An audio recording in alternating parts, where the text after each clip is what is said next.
ശബരിമലയിലെ സ്വർണ്ണക്കൊള്ളയുമായി ബന്ധപ്പെട്ട സംസ്ഥാന സർക്കാരിനെയും അന്വേഷണ സംഘത്തെയും പ്രതിക്കൂട്ടിലാക്കുകയാണ് രമേശ് ചെന്നിത്തല. അറസ്റ്റിലായ മുൻ ദേവസ്വം ബോർഡ് പ്രസിഡന്റുമാർ കേവലം കരുക്കൾ മാത്രമാണെന്നും യഥാർത്ഥ പ്രതികളായ വൻ സ്രാവുകൾ ഇപ്പോഴും രാഷ്ട്രീയ സംരക്ഷണത്തിൽ കഴിയുകയാണെന്നും അദ്ദേഹം വെളിപ്പെടുത്തുകയാണ്. 500 കോടി രൂപയുടെ പുരാവസ്തു കച്ചവടമാണ് ഇതിന് പിന്നിൽ അദ്ദേഹം ആരോപിച്ചിരിക്കുന്നത്. കാണാതായിട്ടുള്ള സ്വർണം സാധാരണ വിപണിയല്ല, മറിച്ച് അന്താരാഷ്ട്ര വിപണിയിൽ പുരാവസ്തുക്കളുമായി വിറ്റഴിച്ചതായിട്ടാണ് വിവരമെന്നാണ് ചെന്നിത്തലയുടെ വെളിപ്പെടുത്തൽ. ഏതാണ്ട് 500 കോടി രൂപയിലധികം മൂല്യമുള്ള ഇടപാടാണ് ഇതിന് പിന്നിൽ നടന്നത് എന്നാണ് സൂചന. ഇതുമായി ബന്ധപ്പെട്ട നിർണായക വിവരങ്ങൾ കൈമാറുവാൻ തയ്യാറായ വ്യക്തിയെക്കുറിച്ചുള്ള വിശദാംശങ്ങൾ താൻ SITക്ക് നൽകിയിട്ടുണ്ടെന്നും അദ്ദേഹം പറഞ്ഞു. 2 മുൻ ദേവസ്വം ബോർഡ് പ്രസിഡന്റുമാർ മാത്രം വിചാരിച്ചാൽ ഇത്രയും വലിയൊരു കൊള്ള നടത്തുവാൻ സാധിക്കില്ല എന്നും അദ്ദേഹം പറഞ്ഞു. ഇതിന് കൃത്യമായ പൊളിറ്റിക്കൽ പാറ്റനേജ് ലഭിച്ചിട്ടുണ്ട്. അറസ്റ്റിലായ അവർക്ക് എതിരെ CPM ഇതുവരെ നടപടി എടുക്കാത്തത് അവർ വായ തുറന്നാൽ പാർട്ടിയിലെ ഉന്നതർ കുടുങ്ങുമെന്ന ഭയന്നാണെന്നും ചെന്നിത്തലയുടെ ആരോപണം. പ്രതികളെ അറസ്റ്റ് ചെയ്തിട്ടും തൊണ്ടി മുതൽ കണ്ടെത്താൻ അന്വേഷണ സംഘത്തിന് കഴിഞ്ഞിട്ടില്ല. കോടതി അനുവദിച്ച സമയം അവസാനിക്കാൻ ഇനി 3 ആഴ്ച മാത്രം ബാക്കിയുള്ളൂ. അന്വേഷണം മന്ദഗതിയിലാണെന്ന ഹൈക്കോടതി നിരീക്ഷണം ഗൗരവമുള്ളതാണെന്നും അദ്ദേഹം ചൂണ്ടിക്കാണിച്ചു. കോടാനുകോടി അയ്യപ്പ ഭക്തന്മാർ നൽകുന്ന കാണിക്കയും ആത്മസമർപ്പണവുമാണ് ഇവിടെ കൊള്ളയടിക്കപ്പെട്ടത്. ഭക്തരുടെ ഹൃദയത്തിൽ ഏൽപ്പിച്ച ഈ മുറിവ് ഉണങ്ങണമെങ്കിൽ യഥാർത്ഥ കുറ്റവാളികളെ നിയമത്തിന് മുന്നിൽ കൊണ്ടുവരണം എന്നാണ് അദ്ദേഹത്തിന്റെ ആവശ്യം. ശബരിമല സ്വർണ്ണക്കള്ള കേസിൽ അന്താരാഷ്ട്ര ബന്ധങ്ങൾ കൂടി അന്വേഷിക്കണമെന്ന് ചെന്നിത്തലയുടെ വെളിപ്പെടുത്തൽ വരും ദിവസങ്ങളിൽ സർക്കാരിന് വലിയ പ്രതിസന്ധി ഉണ്ടാക്കിയിരുന്നു. വൻ സ്രാവുകളെ വലയിലാക്കാൻ SIT തയ്യാറാകുമോ അതോ അന്വേഷണം മുൻ പ്രസിഡന്റുമാരിൽ മാത്രം ഒതുങ്ങുമോ എന്നതാണ് കേരളം ഉറ്റുനോക്കുന്നത്. നമുക്ക് ചെന്നിത്തലയുടെ ദൃശ്യങ്ങളിലേക്ക് പോകാം. ശബരിമലയിലെ സ്വർണ്ണക്കൊള്ളയുമായി ബന്ധപ്പെട്ട് യഥാർത്ഥ പ്രതികളെ കണ്ടെത്താൻ SIT ഇനി വൈകാൻ പാടില്ല. ഇതിന്റെ യഥാർത്ഥ പ്രതികൾ ഇപ്പോഴും സ്വൈരവിഹാരം നടത്തുകയാണ്. ഉന്നത രാഷ്ട്രീയ നേതാക്കളിലേക്ക് ഇതിന്റെ അന്വേഷണം കടന്നു പോയിട്ടില്ല. വാസ്തവത്തിൽ 2 ദേവസ്വം ബോർഡ് പ്രസിഡന്റുമാരായിരുന്ന മുൻ ദേവസ്വം ബോർഡ് പ്രസിഡന്റുമാരായിരുന്ന ആളുകൾ മാത്രം വിചാരിച്ചാൽ ഇത്രയും വലിയ ഒരു കൊള്ള നടത്താൻ സാധ്യമല്ല. അതിന് പൊളിറ്റിക്കൽ പാട്രണേജ് ഉണ്ട്, രാഷ്ട്രീയ സംരക്ഷണമുണ്ട്.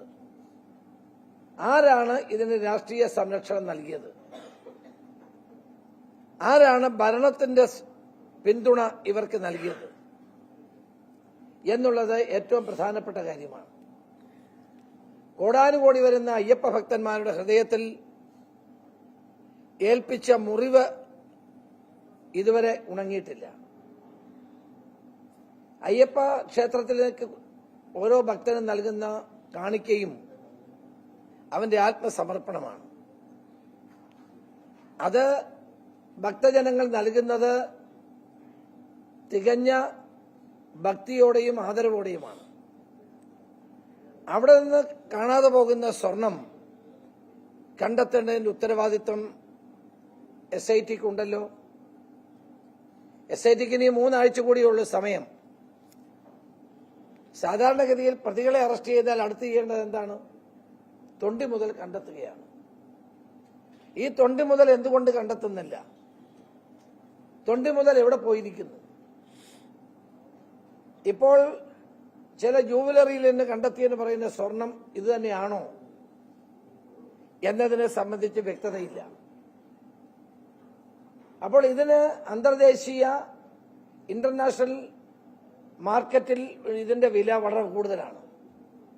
ഏതാണ്ട് 500 കോടി രൂപയിലധികം വില ഉള്ള ആന്റിക്സ് ആയിട്ടാണ് ഇത് വിറ്റത് എന്നുള്ളതാണ് എനിക്ക് കിട്ടിയ വിവരം.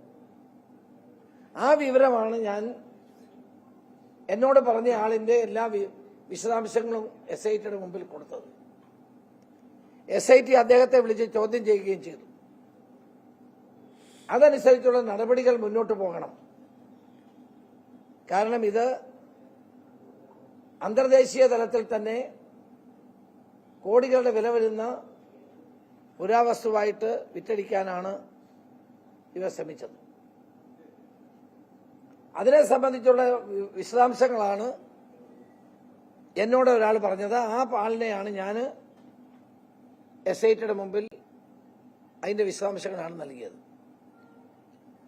അദ്ദേഹത്തോട് ചോദിച്ചതിന് ശേഷം അന്വേഷണം ആ വഴിയിലേക്കാണ് പോകുന്നതെന്ന് എനിക്കറിയില്ല. കാരണം അതിനുശേഷം ഞാൻ അവരെ ബന്ധപ്പെട്ടിട്ടില്ല. അപ്പോൾ ഈ സ്വർണം എവിടെ പോയി? ഈ സ്വർണം കണ്ടെത്തണ്ടേ? യഥാർത്ഥ പ്രതികളിലേക്ക് കാര്യങ്ങൾ എത്തണ്ടേ? ബഹുമാനപ്പെട്ട ഹൈക്കോടതി പറഞ്ഞത് വൻ സ്രാവുകൾ ഇപ്പോഴും രക്ഷപ്പെട്ടു നിൽക്കുന്നുവെന്നാണ്. SITയുടെ പ്രവർത്തനങ്ങൾ മന്ദീഭവിച്ചിരിക്കുന്നുവെന്നാണ് ബഹുമാനപ്പെട്ട ഹൈക്കോടതി പറഞ്ഞത്. 3 ആഴ്ച മാത്രം ബാക്കി നിൽക്കെ ഇനിയും ഈ വൻ സ്രാവുകളെ വലയിലാക്കാൻ SIT ശ്രമിക്കേണ്ടതാണ്. ഇതിന്റെ അന്തർദേശീയ ബന്ധങ്ങൾ അന്വേഷിക്കേണ്ടതാണ്. യഥാർത്ഥ കുറ്റവാളികളെ സംരക്ഷിക്കുകയും അതിനുള്ള സൗകര്യമൊരുക്കി കൊടുക്കുകയും ചെയ്ത ആളുകളെ നിയമത്തിന് മുമ്പിൽ കൊണ്ടുവരേണ്ടതാണ്. 2 മുൻ ദേവസ്വം ബോർഡ് പ്രസിഡന്റുമാർ അറസ്റ്റിലായിട്ടും അവരുടെ പേരിൽ മാർക്സിസ്റ്റ് പാർട്ടി ഒരു നടപടി സ്വീകരിച്ചിട്ടില്ല. പാർട്ടി എന്തുകൊണ്ട് നടപടി സ്വീകരിച്ചിട്ടില്ല എന്നുള്ളത് ഇപ്പോഴും ദുരൂഹമാണ്. നടപടി സ്വീകരിച്ചാൽ നടപടിക്ക് വിധേയരാകുന്ന ആളുകൾ കൂടുതൽ കാര്യങ്ങൾ പറയുമെന്നുള്ള ഭയം കൊണ്ടാണ് മാർക്സിസ്റ്റ് പാർട്ടിയുടെ സംസ്ഥാന സെക്രട്ടറി ME ഗോവിന്ദൻ ഇപ്പോഴും ഈ പ്രതികളെ സംരക്ഷിക്കുന്നത്.